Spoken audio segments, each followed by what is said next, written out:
This is a walk-around and operation video for a 2013 Bobcat T110 skid steer.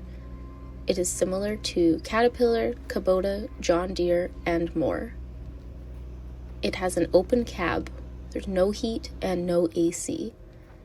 It has selectable joystick controls and a 2-speed engine with 1,700 hours.